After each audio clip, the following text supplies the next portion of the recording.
Alhamdulillahi Rabbil Alamin. Hamdan kathiran tayyiban mubarakan fih, mubarakan alaihi kama yuhibbu Rabbuna wa yardah. Wa ashhadu an la ilaha illallah wahdahu la syarika lah.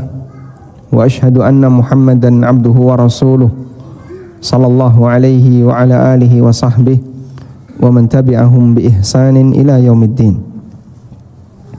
Alhamdulillah, puji syukur kita haturkan kehadirat Allah Azza wa Jal. Kembali di malam ini kita melanjutkan kajian rutin dengan membaca tafsir Ibnu Katsir untuk surat Al-Baqarah. Dan insyaallah yang akan kita baca adalah penjelasan firman Allah ayat 153. Allah Subhanahu wa taala berfirman, "Ya ayyuhalladzina amanu ista'inu bis-sabri was-salah. Innallaha ma'as sabirin."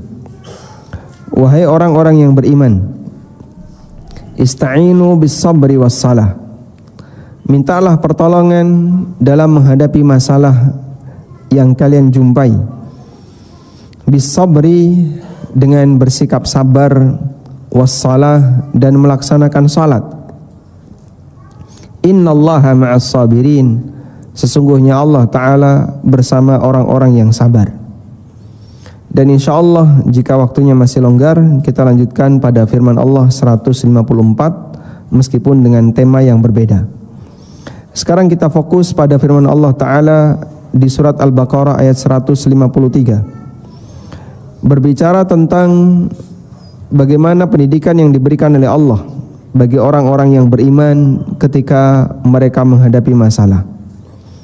Allah Subhanahu wa taala berfirman, "Ya ayyuhalladzina amanu," wahai orang-orang yang beriman.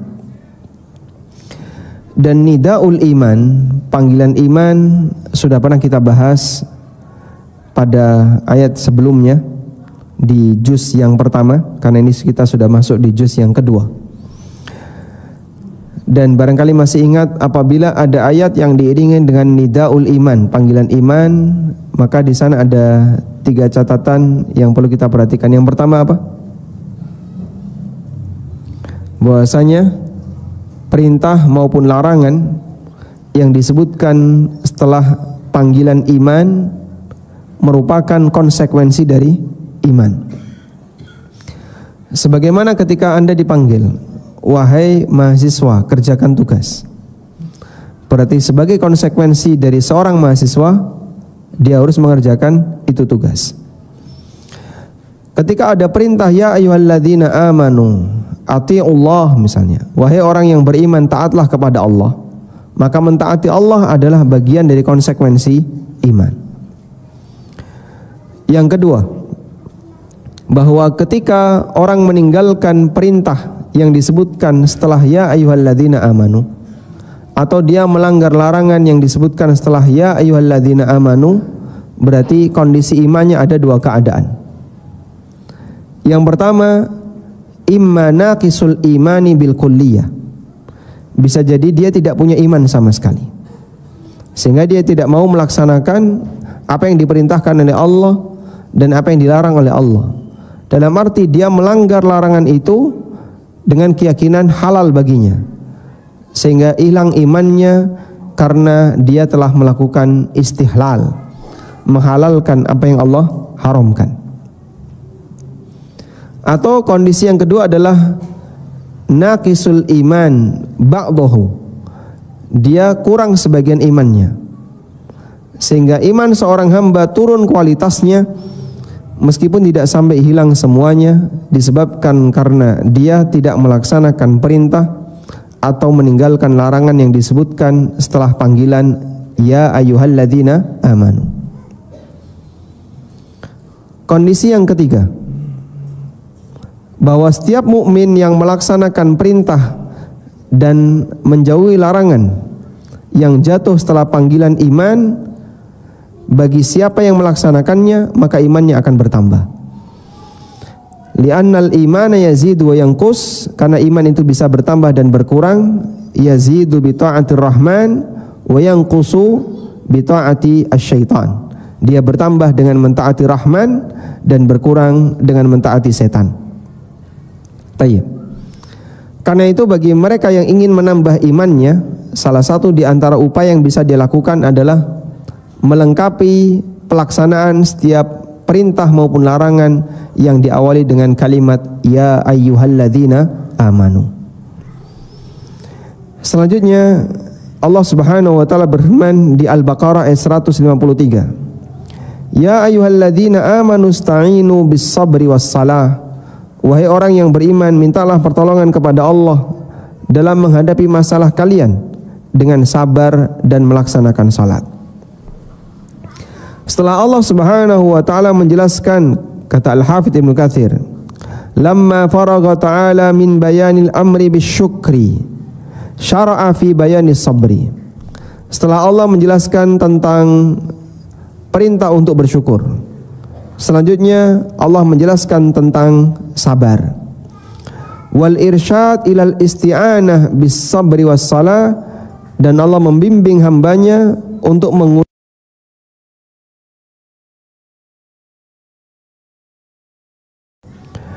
fa innal abda, kata Al-Hafidz Ibnu Katsir, karena sesungguhnya seorang hamba imma ayyakuna fi ni'matin, hidup mereka hanya ada dua keadaan. Ketika hamba di dunia, hidupnya hanya ada dua keadaan. Imma ayyakuna fi ni'matin, bisa jadi dia dalam keadaan sedang mendapatkan nikmat, fayashkuru 'alaiha, maka tugas dia adalah bersyukur.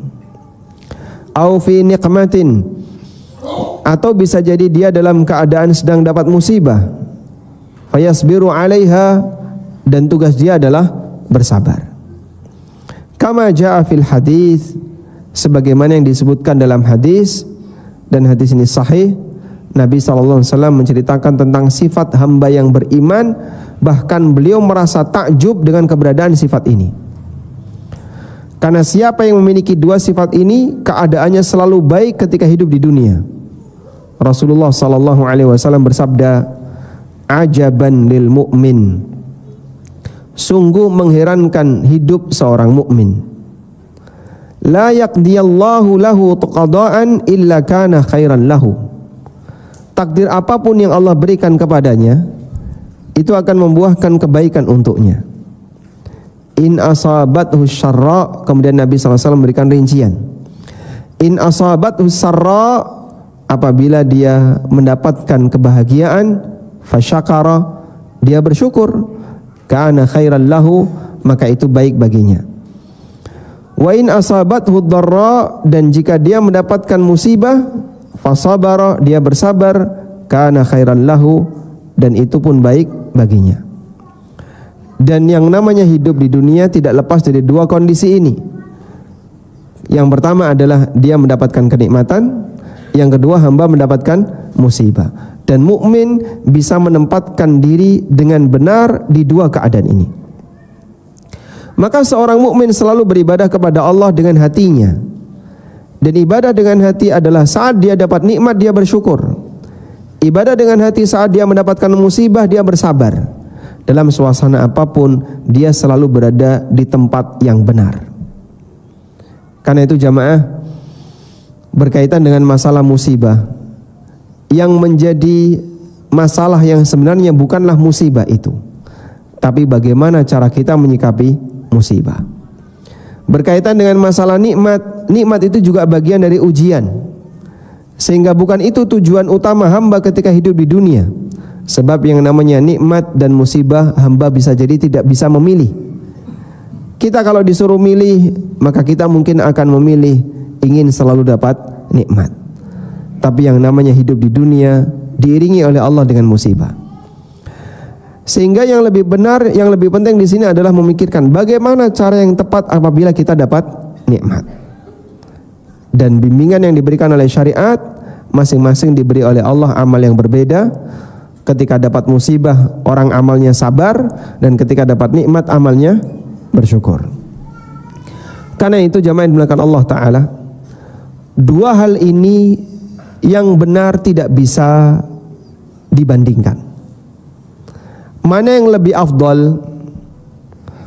Orang miskin yang sabar ataukah kaya yang bersyukur? Mana yang lebih afdal? yang lebih afdol. Saya tidak tanya pilihan Anda ya. Saya yakin kalau Anda ditanya, Anda pengen jadi mana? Kaya yang bersyukur atau miskin yang sabar? Ijma kaya bersyukur.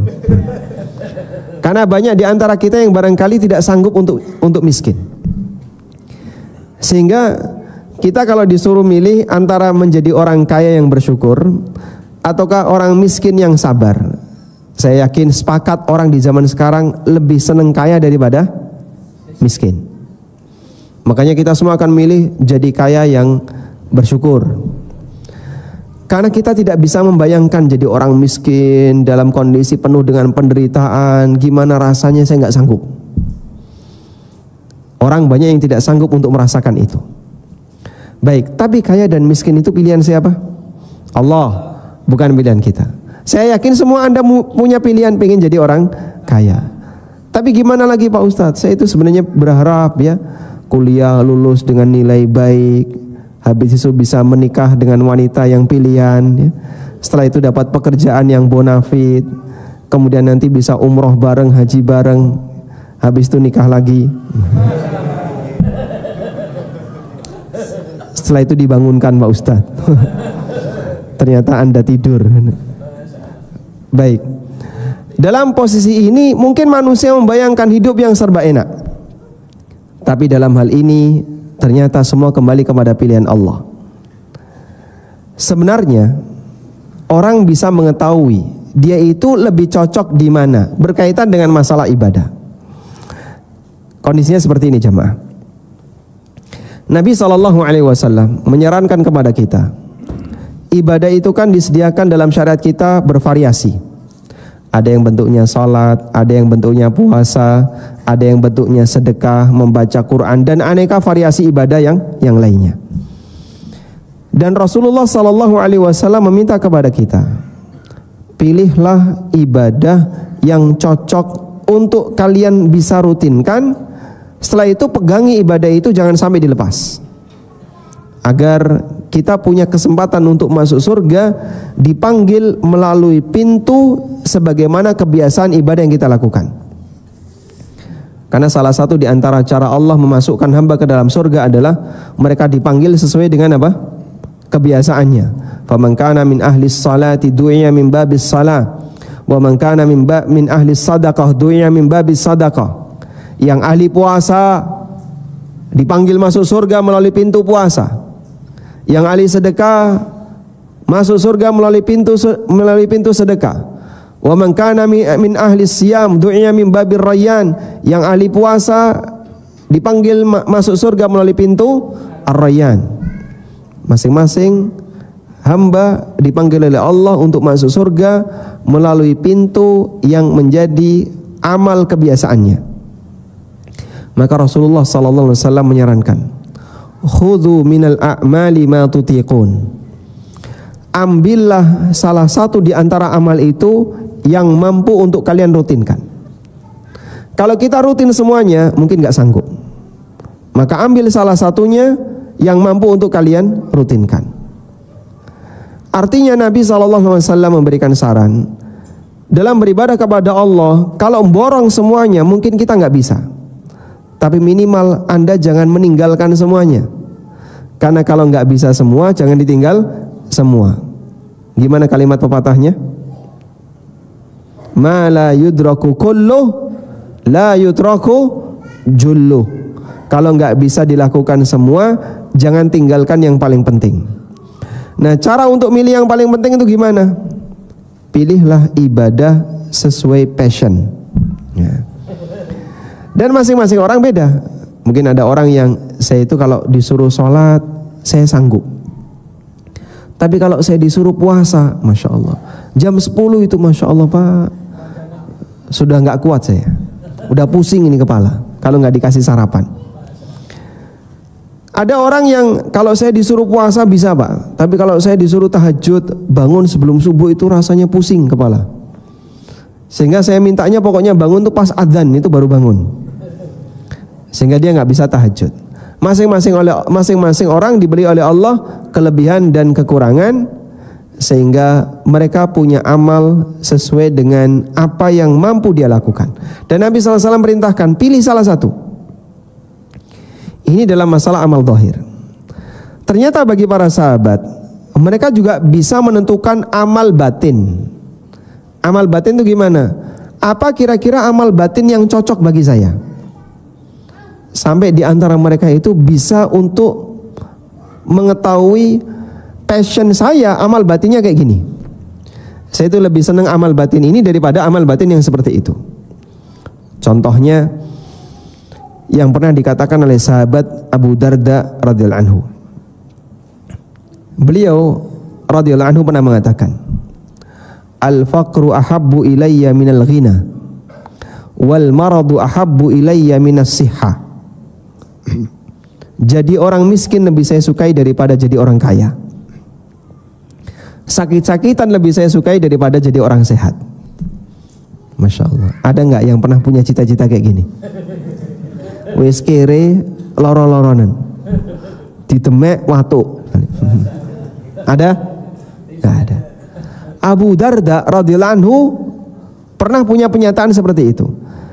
Kalau saya disuruh milih antara jadi kaya sama jadi miskin, lebih milih miskin, Pak. Kalau saya disuruh milih jadi orang yang selalu sehat walafiat, nggak pernah sakit, atau sering sakit, beliau lebih milih sering sakit. Kenapa? Karena beliau merasa sabar lebih menenangkan bagi hati beliau dibandingkan syukur. Saya lebih merasa dekat dengan Allah, lebih bisa merasa bermunajat dengan Allah, menikmati kedekatan dengan Allah kalau lagi dapat ujian. Sehingga ketika saya bersabar itu rasanya nyaman. Ketika saya sabar rasanya dekat dengan Allah. Belum tentu saya bisa melakukan seperti itu di saat saya dapat nikmat. Sehingga mungkin ketika sedang bersyukur dia tidak merasakan kedekatan dengan Allah sedekat ketika beliau sedang sabar. Itu yang dimaksud pernyataan dari Abu Darda. Beliau bisa mengenali amal batin apa yang cocok untuk beliau. Ini nggak sembarang orang bisa kayak gini ya. Karena kan amal batin itu bervariasi, sebagaimana amal zahir juga bervariasi. Ada amal zahir yang bentuknya sholat, zakat, sedekah dan seterusnya yang tadi kita ceritakan. Ada amal batin yang bervariasi. Amal batin berupa apa saja, Pak? Sabar, syukur, tawakal, khauf, roja, kemudian khasyah, lalu taqarrub, kemudian ta'alluqul qalbi, ketergantungan hati kepada Allah, dan aneka amal batin yang lainnya. Ini semuanya berbeda-beda potensinya antara satu orang dengan orang yang lain. Makanya kalau misalnya sekarang ya, saya kasih tugas dari sekian banyak amal sunnah yang diajarkan dalam Islam, kira-kira bisa nggak mengukur diri kita mana amal yang sesuai passion kita? Anda harus bisa milih ya, harus bisa menentukan. Pak, kalau saya sih cocoknya amal sholat, kalau saya cocoknya puasa, kalau saya lebih senang baca Quran, kalau saya lebih senang kajian, saya lebih senang bagian ini, bagian itu. Jangan sampai semuanya nggak ada. Kalau saya suruh milih, kayaknya nggak ada yang cocok. Sebenarnya ada satu amalan, Pak, tapi kayaknya nggak mungkin itu saya lakukan karena istri pertama nggak mengizinkan. Wah, itu bukan amalan kalau kayak gitu. Masya Allah. Baik, seharusnya pilih salah satu. Mana yang cocok ini? Dan masing-masing orang harus bisa mengenali passionnya. Itu baru amal dohir ya. Berikutnya Anda naik tingkatan, bisa mengenali potensi untuk amal batin. Itu orang kalau sampai bisa mengenali potensi amal batinnya, seperti itulah kondisi sahabat. Sahabat itu sampai bisa mengenali potensi amal batinnya. Saya lebih senang sabar daripada syukur. Saya lebih senang tawakal daripada amal yang lain. Sehingga dia tahu apa potensi yang cocok bagi hatinya berkaitan dengan amal batin. Sebagaimana yang disampaikan oleh Abu Darda radhiyallahu anhu, al-faqru ahabbu ilayya minal ghina wal maradu ahabbu ilayya minas sihha. Jadi orang miskin lebih saya sukai daripada jadi orang kaya. Jadi orang fakir, jadi orang yang sakit lebih saya sukai daripada jadi orang sehat. karena beliau bisa merasakan kedekatan dengan Allah saat sabar. Tayyib. Tapi ini semuanya kembali kepada pilihan Allah. Sehingga saat Abu Darda menyampaikan semacam ini, apa yang dikatakan oleh Abu Darda terdengarlah sampai ke telinganya Hasan bin Ali radhiyallahu anhuma. Siapa beliau? Cucu Nabi sallallahu alaihi wasallam. Kemudian Imam Hasan bin Ali radhiyallahu anhuma mengatakan, rahimallahu Aba Darda, semoga Allah merahmati Aba Darda. Amma ana, kalau secara pribadi saya punya prinsip, manittakala ila khairi ikhtiyarillahi lahu lam yatamanna syai'a. Siapa yang pasrah terhadap pilihan terbaik yang Allah berikan untuknya, maka dia tidak akan berangan-angan untuk mendapatkan yang lain. Sehingga masalah kamu di posisi sebagai orang kaya, kamu di posisi sebagai orang miskin, kamu di posisi sebagai orang sehat atau orang sakit, itu terserah Allah. Yang lebih penting adalah kau bisa nggak jalanin tugas sesuai dengan posisi yang Allah tunjuk untukmu. Itu yang lebih penting. Maka dalam hal ini antara kaya dan miskin, jika kita sadar itu pilihan Allah, selanjutnya kita berada di mana nih? Oh, saya berada di posisi orang kaya Pak Ustadz. Walhamdulillah, berarti tugas Bapak syukur. Ketika Bapak berada di posisi sebagai orang yang sulit, ya, semua hidupnya serba sulit, tugas Anda selanjutnya adalah banyak bersabar. Allah Maha Adil. Karena itu Syekhul Islam Ibnu Taimiyah ketika membahas mana yang lebih afdol, kaya bersyukur ataukah miskin yang sabar, kata beliau, siapa yang lebih bertakwa itu yang lebih afdal. Inna akramakum indallahi atqakum.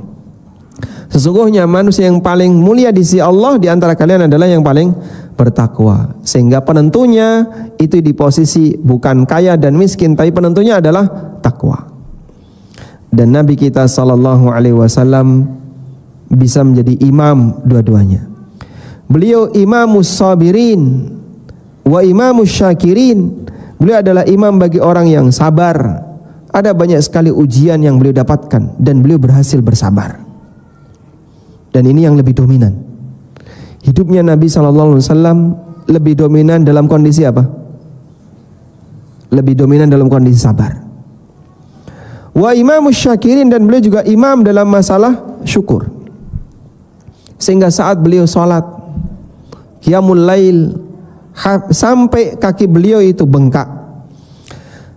Lalu Aisyah radhiyallahu anha mengatakan, ya Rasulullah, bukankah seluruh dosa Anda telah diampuni oleh Allah? Allah mengampuni dosa-dosa Anda yang telah lalu dan yang akan datang. Apa jawab Nabi SAW? Afala akunu abdan syakur. Apakah tidak layak saya menjadi seorang hamba yang pandai bersyukur? Sehingga Nabi SAW adalah imam syakirin, imam bagi orang yang bersyukur. Rasulullah SAW bisa memposisikan dirinya dengan tepat dan benar dimanapun kondisi yang Allah berikan kepada beliau. Saat beliau punya nikmat, Nabi SAW pandai bersyukur. Ketika Nabi SAW sedang dapat ujian, Nabi SAW pandai dalam bersabar. Dan salah satu di antara cara untuk menghadapi semua kehidupan, dinamika kehidupan ini adalah dengan dua hal, sabar dan salat. Sebagaimana Allah katakan, ya ayyuhalladzina amanu ista'inu bis-sabri was-salah. Kata Al-Hafidz Ibnu Katsir, wa bayyana ta'ala, Allah menjelaskan, anna ajwada ma yusta'anu bihi ala tahammulil masaib, bahwasanya cara yang paling tepat yang bisa digunakan oleh seorang hamba agar dia bisa kuat dalam menghadapi musibah adalah sabar dan salat. Kemudian dalilnya ayat ini juga firman Allah Ta'ala, wasta'inu bis sabri was salah wa innaha lakabiratun illa 'alal khashiin. Dan kebiasaan Rasulullah sallallahu alaihi wasallam, kalau beliau punya masalah, beliau salat. Sebagaimana dikatakan dalam hadis yang sahih dari sahabat Jabir bin Abdullah, beliau mengatakan, kana an-nabiyyu sallallahu alaihi wasallam idza hazabahu amrun shalla. Nabi sallallahu alaihi wasallam kalau lagi punya masalah, beliau langsung sholat. Baik, itu solusi yang tepat saat orang sedang stres. Anda pusing ya, sudah store skripsi berkali-kali revisi, masih ditolak, terus ditolak, revisi lagi. Kadang bikin mahasiswa stres. Saat Anda stres, sholat. Apapun masalah yang Anda hadapi, sholat. Kerjakan sholat 2 rakaat di waktu yang bukan waktu terlarang. Apa niatnya, Pak? Sholat sunnah dalam rangka bermunajat dengan Allah ketika kita sedang menghadapi masalah. Sebagaimana kebiasaan Nabi sallallahu alaihi wasallam, kana Nabi sallallahu alaihi wasallam idza hazabahu amrun shalla. Nabi sallallahu alaihi wasallam ketika beliau sedang menghadapi masalah, beliau salat. Baik. Sekarang kenapa sabar itu digandengkan dengan salat? Untuk bisa memahami ini, kita bacakan definisi sabar yang disampaikan oleh Sa'id Ibnul Musayyib. Sa'id bin Jubair, bukan Sa'id bin Musayyib, Sa'id bin Jubair. Definisi sabar yang disampaikan oleh seorang ulama tabi'in, Sa'id bin Jubair, salah satu murid seniornya Ibnu Abbas. Wa qala Sa'id ibnu Jubair, kata Sa'id bin Jubair, as-sabru huwa i'tiraful abdi lillah bima asaba bihi. Saya ulang kalau Anda mau catat ya. Sa'id bin Jubair mengatakan, as-sabru huwa i'tiraful abdi lillah bima asaba minhu wa ihtisabuhu indallah raja'a thawabihi. Sabar itu kuncinya 2. Yang pertama adalah seorang hamba mengakui bahwa musibah itu datang dari Allah. Yang kedua, adanya harapan pahala di sisi Allah dengan bersabar yang dia lakukan. Jika ada 2 ini, berarti orang itu sedang melakukan sabar. Pertama apa? Mengakui kalau musibah ini datang dari Allah. Yang kedua, mengharapkan pahala dari Allah terhadap sabar yang dia lakukan. Jika seorang hamba melakukan 2 hal ini, maka dia mendapatkan pahala di sisi Allah dan hakikatnya dia sedang bersabar. Baik. Karena itu seorang hamba ketika dia dapat musibah apapun, sakit atau bencana atau yang lainnya, pertama yang harus dia tanamkan, ini datang dari Allah. Kalau begitu sudah dia tanamkan ini datang dari Allah, maka berikutnya dia ridho terhadap ketetapan Allah. Ini sudah menjadi takdir Allah, dan kewajiban kita terhadap takdir Allah adalah ridho.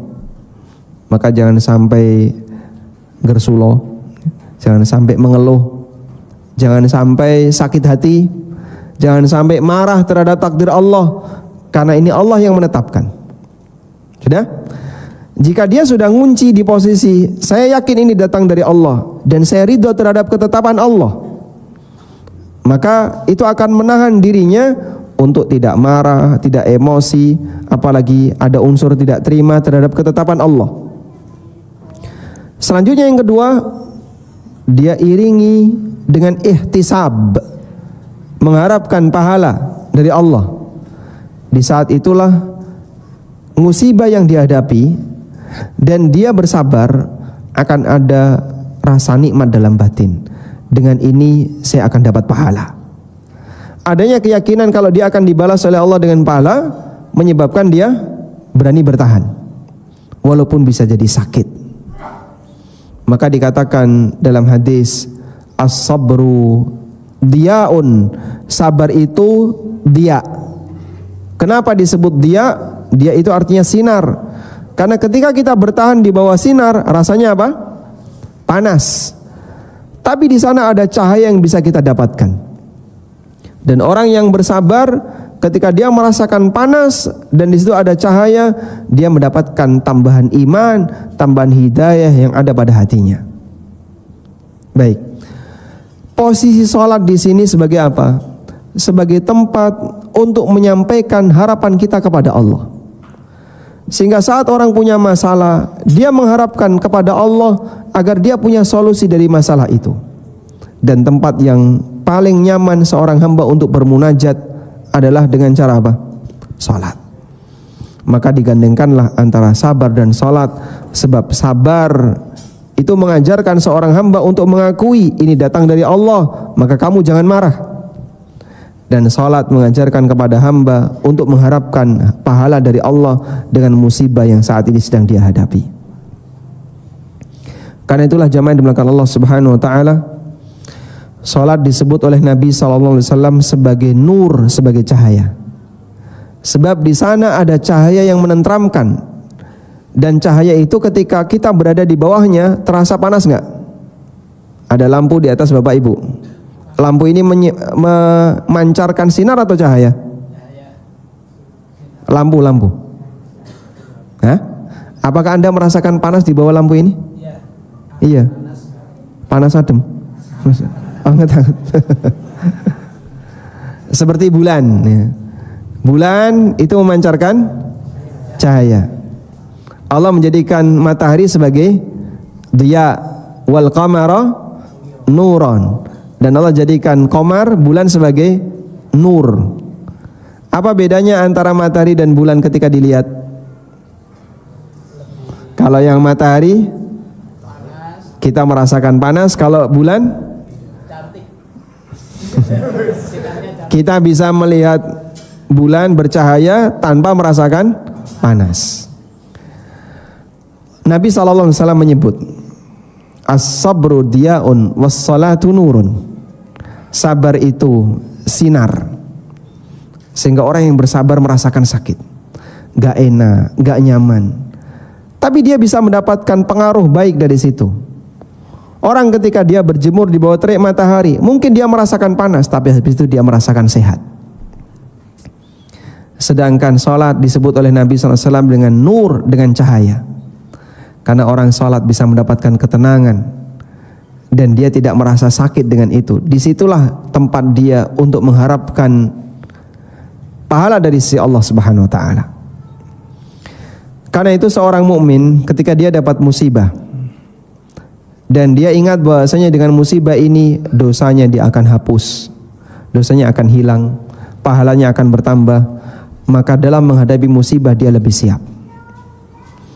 Allah Subhanahu wa taala memberikan hiburan kepada kaum muslimin pasca perang Uhud. Pada waktu perang Uhud banyak sekali kaum muslimin yang berguguran. Bahkan jumlahnya sampai puluhan. Sebagian menyebutkan ada 70 orang yang meninggal ketika peristiwa perang Uhud. Dominan yang meninggal adalah orang Ansar, sahabat dari Madinah. Maka Allah Subhanahu wa taala memberikan hiburan bagi mereka. In takunu ta'lamuna fa innahum ya'lamuna kama ta'lamun wa tarjuna minallahi ma la yarjun. Kalau kalian merasakan sakit, sadarilah sesungguhnya mereka juga merasakan sakit sebagaimana yang kalian rasakan. Sehingga kalau sekarang kalian kalah, banyak di antara keluarga kalian yang meninggal, sadari sesungguhnya orang kafir juga mengalami yang sama. Tapi yang beda apa? Wa tarjuna minallahi ma la yarjun. Kalian punya harapan di sisi Allah di mana mereka tidak punya harapan untuk mendapatkan itu. Harapan apa? Pahala di sisi Allah, harapan surga, penghapusan dosa. Muslim sakit, non muslim juga sakit. Muslim punya musibah, non muslim juga punya musibah. Sebab siapapun yang hidup di muka bumi ini, walaupun dia dapat nikmat, tapi nikmat di dunia bercampur dengan musibah. Karena Allah menurunkan Nabi Adam alaihissalam di muka bumi ini dalam rangka menjalani hukuman, sebagaimana pesan Hasan al-Basri kepada Khalifah Umar bin Abdul Aziz, fa'lam inna dunya daru dha'nin wa laysa bidari iqamatin. Sadarilah dunia ini adalah tempat tinggal sementara, bukan untuk selamanya. Wa innama unzila Adamu ilaiha uqubatan Dan sesungguhnya Adam diturunkan ke muka bumi ini dalam rangka menjalani uqubah, dalam rangka menjalani musibah, dalam rangka menjalani hukuman. Tayyib. Karena itulah jamaah dimuliakan Allah Ta'ala, bagi mereka yang bisa mengharapkan pahala dari sisi Allah saat dia dapat musibah, maka musibah yang dia rasakan akan terasa nikmat. Dan itulah yang dirasakan oleh sahabat, yang dia lebih memilih pahala sabar daripada syukur.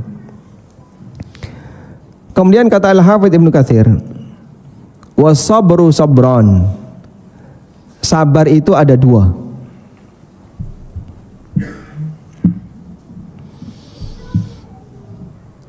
Fasabrun ala tarkil maharim wal ma'athim, wa sabrun ala fi'li ta'at wal qurubat. Sabar ada dua. Yang pertama adalah sabar dalam meninggalkan sesuatu yang diharamkan dan meninggalkan dosa, serta sabar dalam melaksanakan ketaatan. Sabar yang pertama apa tadi? Meninggalkan dosa. Yang kedua, sabar dalam melaksanakan ketaatan. Lalu kata Ibnu Katsir, watsani aktsaru thawaban li'annahul maqsud. Dan sabar jenis yang kedua, yaitu sabar dalam melaksanakan ketaatan, lebih besar pahalanya dibandingkan sabar yang pertama. Karena untuk sabar jenis yang kedua memungkinkan bagi orang untuk meninggalkannya. Tapi kalau sabar jenis yang pertama, jika dia tinggalkan, maka dia terjebak dalam perbuatan yang haram. Kama qala Abdurrahman bin Zaid bin Aslam, sebagaimana perkataan yang disampaikan oleh Abdurrahman bin Zaid bin Aslam. As-sabru fi babain, sabar itu ada dua pintu. As-sabru lillah bima ahabba wa in thaqula 'alal anfus wal abdan.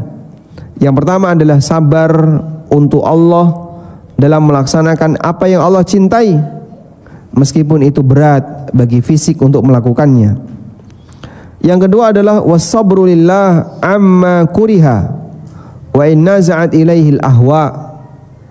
Yang kedua adalah sabar kepada Allah untuk meninggalkan apa yang dibenci oleh Allah, meskipun hawa nafsu bersemangat untuk mendapatkannya.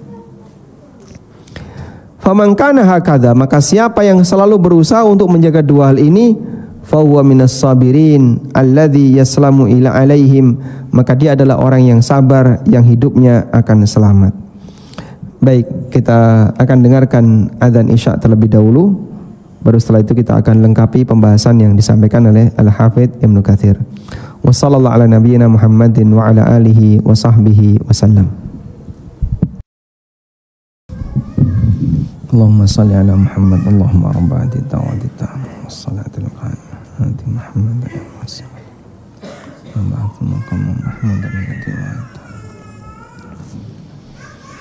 Alhamdulillah wassalatu wassalamu ala Rasulillah wa ala alihi wa sahbihi wa mawalah. Wa asyhadu an la ilaha illallah wahdahu la syarikalah wa asyhadu anna Muhammadan abduhu wa rasuluh. Peta sabar kurang lebih sebagai berikut. Prinsip dari sabar adalah bersabar terhadap ketetapan Allah. Dan ketetapan Allah itu ada dua. Yang pertama adalah ketetapan takdir, dan yang kedua ketetapan syariat.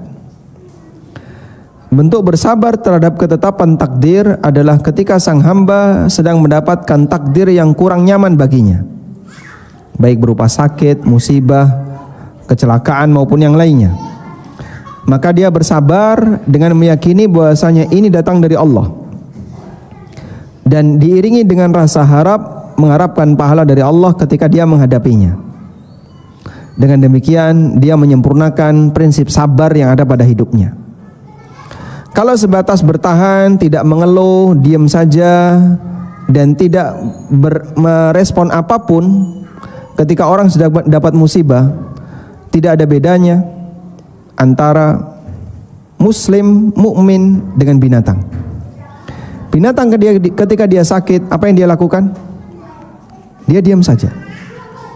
Sehingga saat binatang itu misalnya dia terluka atau dia sakit, dia diam, nggak ngapa-ngapain. Tapi seorang muslim ketika dia bersabar pada waktu dia sakit, di samping dia diam dalam arti tidak mengeluh dan seterusnya, dia juga menaruh harapan kepada Allah untuk mendapatkan pahala darinya. Bisa jadi ada orang non muslim, orang kafir, yang saat dia sakit dia diam. Dia bukan tipe orang yang suka mengeluh. Dia bukan tipe orang yang suka marah ketika dapat musibah. Bahkan dia hadapi musibah itu dengan berani. Tapi dia tidak punya harapan di sisi Allah Subhanahu wa taala. Maka bagian inilah yang membedakan antara mukmin dengan non muslim, yaitu mengiringi apa? Adanya harapan di sisi Allah saat dia sedang mendapatkan musibah. Yang kedua adalah sabar terhadap syariat Allah. Dan syariat Allah isinya ada dua, ada perintah dan ada larangan. Sehingga sabar jadinya ada tiga: sabar terhadap musibah, sabar dalam menjalankan perintah, dan sabar dalam menghindari larangan. Baik, dari tiga sabar ini mana yang lebih tinggi tingkatannya? Yang paling tinggi tingkatannya yang mana? Sabar dalam melaksanakan perintah. Itulah sabarnya ulul azmi. Karena itu Nabi Muhammad SAW diperintahkan oleh Allah untuk meniru sabarnya ulul azmi. Sebagaimana yang Allah firmankan, wasbir kama sabara ulul azmi minar rusul. Bersabarlah kamu sebagaimana sabarnya ulul azmi. Baik. Dan para nabi ulul azmi jumlahnya ada berapa? Ada berapa? Ada 5. Coba sebutkan.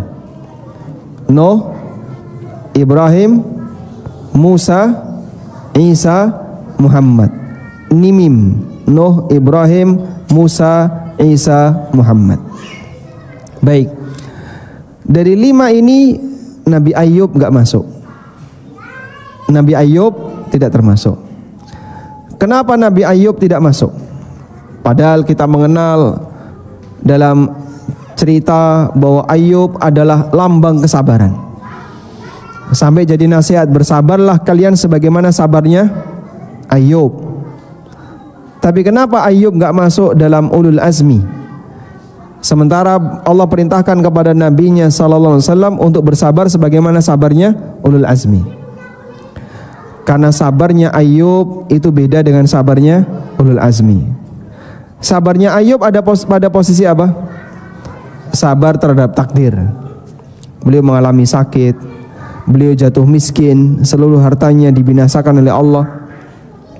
Sedangkan sabarnya ulul azmi sabar dalam melaksanakan perintah. Sehingga mereka ketika ditugaskan oleh Allah untuk berdakwah, mereka bersabar, dan dalam sabar dalam melaksanakan perintah pasti ada sabar dalam menghadapi musibah. Maka sabarnya ulul azmi lebih tinggi dibandingkan sabarnya Nabi Ayub alaihissalam. Baik.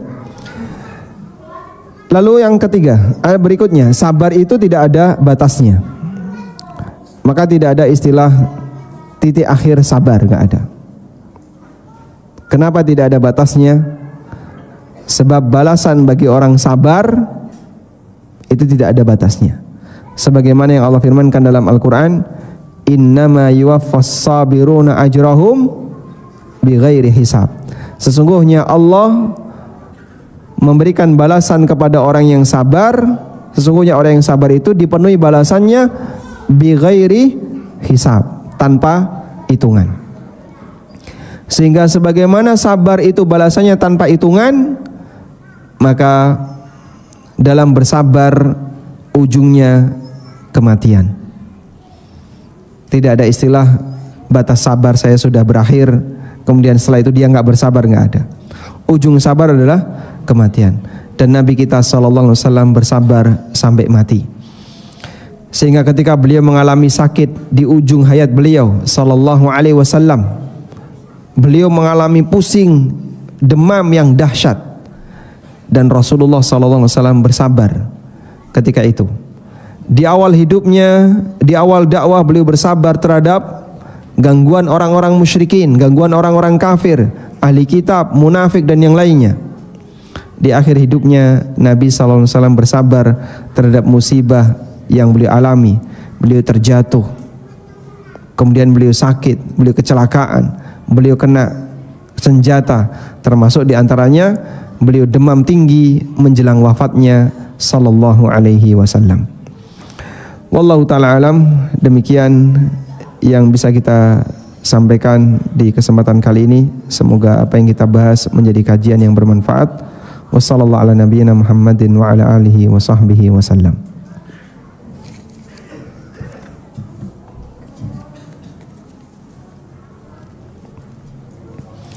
Apakah Allah memilihkan amal yang cenderung cocok mendekatkan manusia kepadanya, atau itu pilihan manusia?